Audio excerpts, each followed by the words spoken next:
15 अगस्त को कांग्रेस मुख्यालय से शुरू हुआ वंदे मातरम विवाद फिलहाल थमता नजर नहीं आ रहा। केंद्रीय गृह मंत्री अमित शाह ने चित्तौड़गढ़ से कांग्रेस पर करारा प्रहार किया। अमित शाह ने कहा कि कांग्रेस ने वोट बैंक के खातिर वंदे मातरम को भुला दिया। कांग्रेस और सोनिया गांधी को देश से माफी मांगनी चाहिए।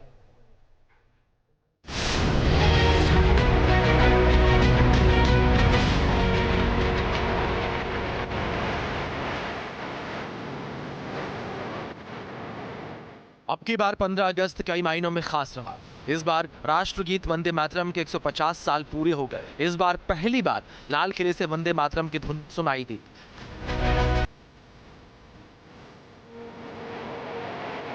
और पहली बार ही वंदे मातरम में व्यवधान करने के आरोप कांग्रेस पार्टी पर लगे।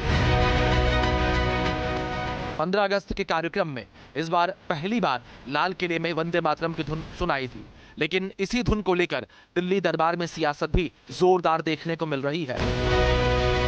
नई दिल्ली के इंदिरा भवन में स्वतंत्रता दिवस समारोह की जो तस्वीरें सामने आई, उसको लेकर दिल्ली में सियासी जंग शुरू हो गई है। ये वही वीडियो है जिसको लेकर बीजेपी कांग्रेस पार्टी और उसके आला कमान पर हमलावर है।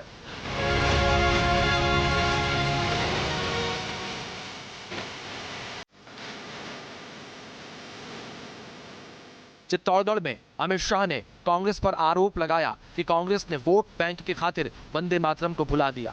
अमित शाह यही नहीं रुके, उन्होंने इसे कांग्रेस का महापाप बताया और देश से माफी मांगने की मांग की है। सोनिया जी, 140 करोड़ की जनता आपको देख रही है। आपके द्वारा किया गया ये पाप इस देश की जनता कभी माफ नहीं करेगी, कभी माफ नहीं करेगी। कांग्रेस का 15 अगस्त वाला वीडियो वायरल हुआ तो देश में सियासत में खलबली मच गई। बीजेपी ने मोर्चा संभाला और एक के बाद एक कांग्रेस के ऊपर आरोपों की झड़ी लगा दी। ये तो दुर्भाग्यपूर्ण है, मैं इसकी भर्त्सना करता हूं। उन्होंने हमेशा वंदे मातरम का बिल नहीं पास होने दिया, विरोध किया, और अब देखिए अपने कार्यालय में। तो ये कांग्रेस की सच्चाई है, क्योंकि वंदे मातरम के कारण कुछ न कुछ उनका वोट गड़बड़ाएगा, इसीलिए ये सब करती है। वंदे मातरम का अपमान कानूनन अपराध है। किसी को ऐसी धृष्टता नहीं करनी चाहिए। आखिर भारत माता की वंदना में किसको आपत्ति हो सकती है? भगवान सद्बुद्धि दे।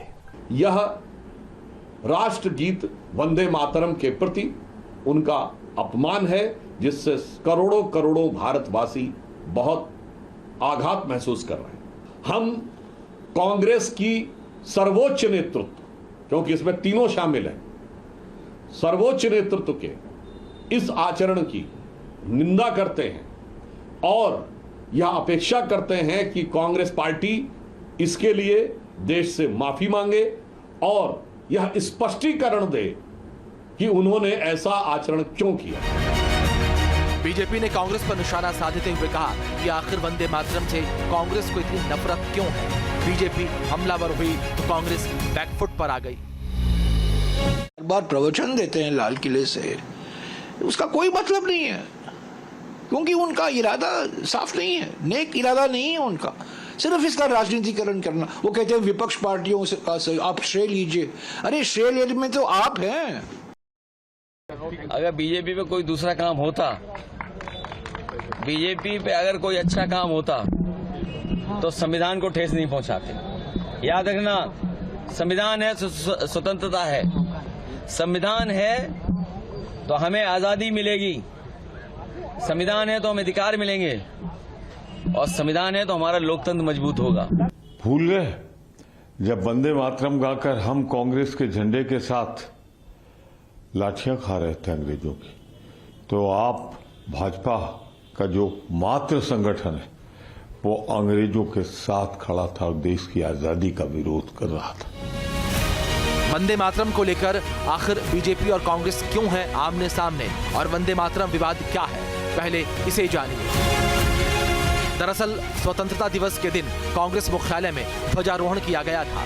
इस दौरान सोनिया गांधी, राहुल गांधी और पार्टी अध्यक्ष मल्लिकार्जुन खड़गे मौजूद थे। ध्वजारोहण के बाद पूरा वंदे मातरम गाया गया, लेकिन इसी वक्त बीच में सोनिया गांधी नाराज दिखी और वे कुछ इशारा करती हुई नजर आई। दावा किया गया कि सोनिया गांधी ने पूरा वंदे मातरम गाए जाने पर आपत्ति जताई। हालांकि कांग्रेस ने इस पर सफाई देते हुए कहा कि पूरा वंदे मातरम ही गाया गया था। स्वतंत्रता दिवस के मौके पर वंदे मातरम को लेकर सामने आए इस विवाद ने राजनीतिक माहौल गर्मा दिया है। गृह मंत्री अमित शाह के प्रहार के बाद ये मुद्दा बीजेपी और कांग्रेस के बीच सियासी बहस का नया केंद्र बन गया है। बीजेपी ने इसे देश के सम्मान से जोड़ा और राष्ट्रगीत के अपमान को लेकर कांग्रेस से जवाबदेही की मांग की है। Team news nation.